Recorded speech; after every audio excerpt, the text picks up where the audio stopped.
Welcome into the Farmers Union pregame show. Once again, I'm Oda and Noah Grant is alongside Noah. Tauros going for their first weekend sweep of the season and their first weekend of action in the season.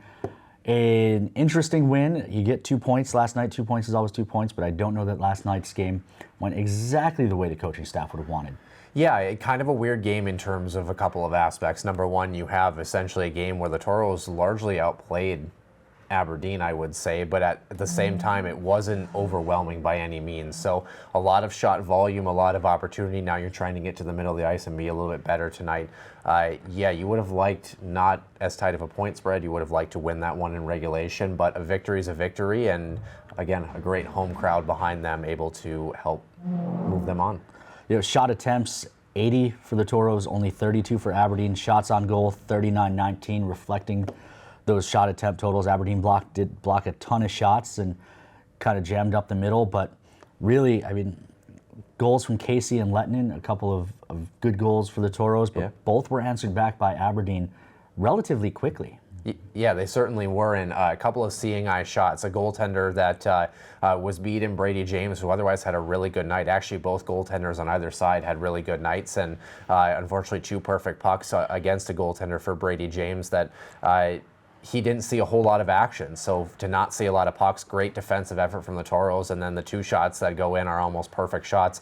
That's a challenge, but certainly he'll be equal to the task if he does get the call again tonight. But yeah, a couple of youngsters on the board, able to tally goals. And then, of course, Casey, as you move into the shootout, he wasn't done, able to add that official tally to get the victory for the Tauros in a 3-2 win.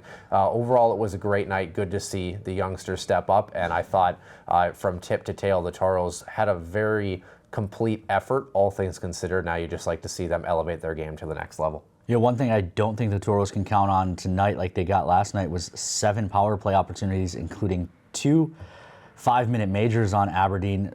Just 1 power play goal to show for it. I'm sure that Cody and the rest of the coaching staff would like to see that improve, but overall, you know, we talked about it on the broadcast last night. The chances were there. It was good puck movement. Yep. Just with the exception of the one time, didn't finish. Yeah, absolutely. I mean, that backdoor cross seam pass has been open, and the Tauros see if they can find a way to execute tonight. There were a couple of opportunities where guys just needed to one-time pucks and maybe shoot a little bit quicker off of the hop, but nonetheless, the Tauros did look good moving the puck, both special teams and 5-on-5, like you said. Now they just need to add another marker besides the one that they basically had at the tail end of a major penalty last night. So special teams, it'll come. It's going to take a little bit, obviously, in a new season, but I think there's promising signs and really good puck movement from special teams early. Let's take a quick look at the updated Tauros Tribune Central Division standings. Austin still sitting atop the division, 6-1-0. They got the win in a shootout last night over St. Cloud. Bismarck stays in second place. They were idle with 10 points. St. Cloud, with that overtime loss, already 3 extra time losses for St. Cloud, but they are sitting in third place with 9 points.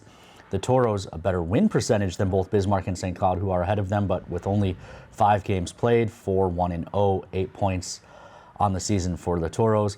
Aberdeen also has 8 points, 3-4-2, and North Iowa, who was also idle last night, 1-6-0, a rough start for the Bulls with just 2 points. Yeah, certainly. And if you're the Tauros, you have to be patient and play the long game here. We've seen quite a bit of years where the Tauros have been the team that plays quite a bit of games out of the gate, right? So now this year, they have a chance to kind of creep back into the standings. And there's one simple solution, Ken. I don't know if you know this in the standings that trumps all, and that's winning hockey games. The Tauros get a victory last night. They'd like to do it again today. Yeah, the W's still count all the same, whether they're in October or March or December. Although historically October has been good to the Tauros under Cody Campbell, now 13-6 all time in October with Cody Campbell behind the bench. Yeah, certainly. And one of the things we'll get to with Cody Campbell, I thought he was very controlled last night and led a very good crew into the game yesterday. And you have to feel really pleased with the fact that Cody has been able to adjust for the unusual schedule that the Tauros have had early. And they didn't seem very rusty, and they seemed ready to go last night. Tauros Tribune live players to watch. Let's start with mine, Adam Mahler. I think he had a solid but quiet game last night for him. He's paired with Weston Knox, who is that classic two-way defenseman, jumps up into the play that forces Mahler to kind of play center field, drop back, not be as aggressive offensively. He had 5 goals last season. 2 of them came against the Aberdeen Wings. I look for Adam Mahler to get going tonight.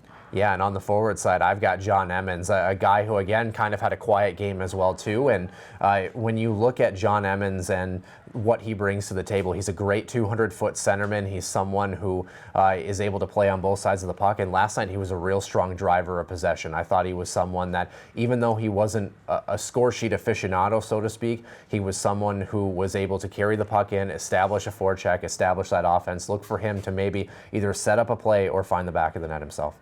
Head over to the Tauros Tribune or Tauros Tribune Live in the Tauros mobile app or on our website to learn more about Mahler, Emmons, and the rest of the Tauros. That'll bring us to our home key group, keys to the game. Again, I'll start, and I'm going to go with finish. The Tauros got goals from Lettinen in regulation and Kettinen in the shootout, so finish in that sense, but also just finish in general. You talked about the number of offensive chances, 80 shot attempts, 39 shots on goal, and just 2 goals to show for it. They're getting the offensive opportunities, whether it's the Finnish players or the rest of the Tauros. They've got to start putting the puck in the net. And part of that goes with my key of the game, physicality. There needs to be a little bit of nasty from the Tauros tonight, a little bit more grit, guys winning puck battles in the corners, not afraid to get physical. Now, we know with this Aberdeen team, again, it goes from our key from last night is staying a little bit disciplined too, right? You don't want to go over that line. You get 7 power play opportunities. The Tauros did well last night. Make sure you bring a little bit of that grit, win some more heavy, hard-fought battles in the corners, in front of the net, but make sure you stay out of the box while you do it. And then I think our final key to the game is that calmness starts behind the bench. And Cody Campbell, we've teased him often about the times he's standing up on the edge of the dasher, yelling. I think he was much more calm last night than he has been in seasons past, and that stands out in a stark contrast to the atmosphere over on the visiting bench. So I think, again, having that calmness, it's infectious, right? When your coach is losing his mind, players often start to follow. Cody was calm, and I think the guys fed off that and stayed calm while things went a little crazy. Well, you don't want Cody Campbell to be the color of these red jerseys. Let's just put it that way. They look really good, except for Cody Campbell, right? And his players in front of him look good. There was a little bit of adversity, things that maybe in years past we've seen him get a little frustrated with, and he understands the long game. He understands the development, and we talk about coaches who they develop players. They make sure they're ready for the end of the season. They're ready for their next step as they go on and play in other places. That goes along with Cody too. Him being able to refine his methodology, get his coaching staff, Tyler Ebner, the assistant coach, great steady workhorse on the bench as well too. I thought both the coaches and the entire staff kept the game very under control, and the Tauros, for a game that they should have been well ahead statistically, they weren't. They stuck with the process, and that all starts with the head coaching group.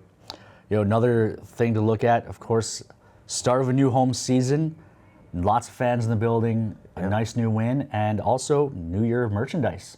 Yeah, New Year of merchandise, a lot of things looking really good. Of course, Got Ken Oda. the quarter zip that came in just today. Yeah, see, what fans don't know is Ken looks really good regardless. But in a Tauros quarter zip, he looks even better. Let's just put it that way. And yeah, some really great new merchandise. It's selling out fast. So the Carhartt line started. The hats already sold out last night. So fans, you're here in the building tonight for the game.